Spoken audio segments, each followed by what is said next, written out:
बहुत समय पहले की बात है। एक सुंदर राज्य था जिसका नाम सूरजगढ़ था।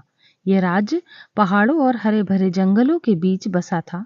वहां के राजा वीरेंद्र सिंह और रानी सौम्या बहुत ही न्यायप्रिय और दयालु थे। उनकी एक प्यारी सी बेटी थी जिसका नाम राजकुमारी अनाया था। अनाया बहुत ही बुद्धिमान और दयालु थी। उसे किताबें पढ़ना और नई चीजें सीखना बहुत पसंद थी।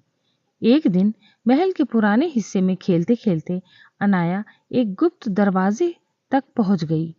जब उसने उसे खोला तो अंदर एक बहुत ही बड़ा पुस्तकालय था। ये कोई साधारण पुस्तकालय नहीं था। वहां की किताबें चमक रही थीं जैसे कि उनमें जादू भरा हो। अनाया ने उत्सुकता से इधर उधर देखा और एक पुरानी धूल भरी किताब निकाली।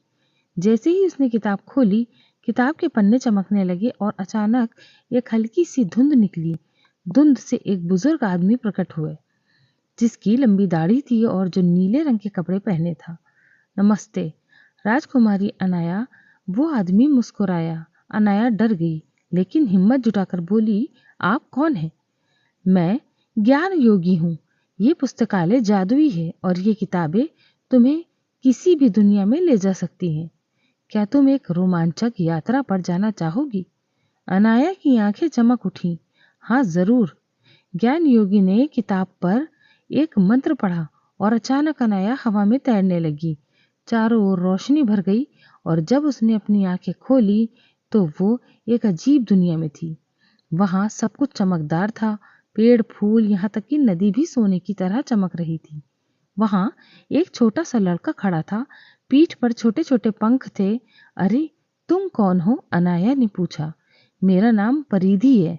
मैं इस जादुई दुनिया का निवासी हूँ, लेकिन हम मुसीबत में हैं। दुष्ट जादूगर कायरान ने हमारी रानी सृष्टि देवी को कैद कर लिया है। या तुम अपनी हमारी मदद करो। अनाया ने बिना सोचे समझे कहा, हाँ बताओ, मुझे क्या करना होगा? परिधि ने बताया कि जादूगर कायरान ने जादुई क्रिस्टल चुरा लिया है जो उनके राज्य की शक्ति का स्रोत था। बिना उस क्रिस्टल के उनका सुंदर राज्य धीरे धीरे नष्ट हो जाएगा। अनाया और परिधि ने मिलकर जंगलों, पहाड़ों, नदियों को पार किया। रास्ते में उन्होंने कई जादुई प्राणी देखे। बोलने वाले पक्षी, हंसने वाले फूल और गायब होने वाले खरगोश। आखिरकार वो कायरान के किले तक पहुंचे, लेकिन वहां पहुंचते ही एक विशालकाय अजगर उनके सामने आ गया। तुम यहाँ क्या कर रही हो? अजगर गरजा। अनाया को तुरंत एक उपाय सूझा। उसने अपनी जेब से एक चमकीली मोती निकाली जो उसे पुस्तकालय से मिली थी और अजगर को दिखाया। ये देखो, ये तुम्हारे लिए है। अजगर मोती को देखकर खुश हो गया और रास्ता छोड़ दिया। अब वो किले के अंदर पहुंचे। वहां एक अंधेरा कमरा था और बीच में एक विशाल सिंहासन। सिंहासन पर एक लंबा चौड़ा आदमी बैठा था जिसके पास एक चमकता हुआ क्रिस्टल था। तो तुम इसे लेने आई हो? कायरान हंसा। हाँ, ये तुम्हारा नहीं है, अनाया ने साहसपूर्वक कहा।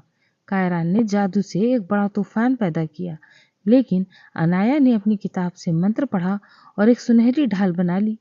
कायरान ने उसे जादू बेअसर हो गए और अंत में वो हार गया। अनाया ने क्रिस्टल उठाया, उसे परिधि को दे दिया।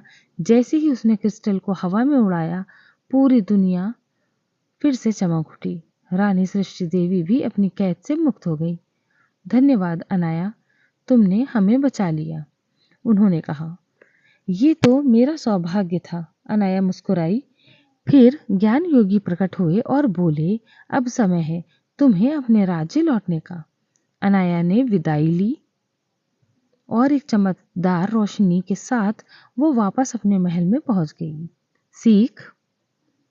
राजकुमारी अनाया ने सीखा कि ज्ञान, हिम्मत और दयालुता से हर समस्या का समाधान किया जा सकता है।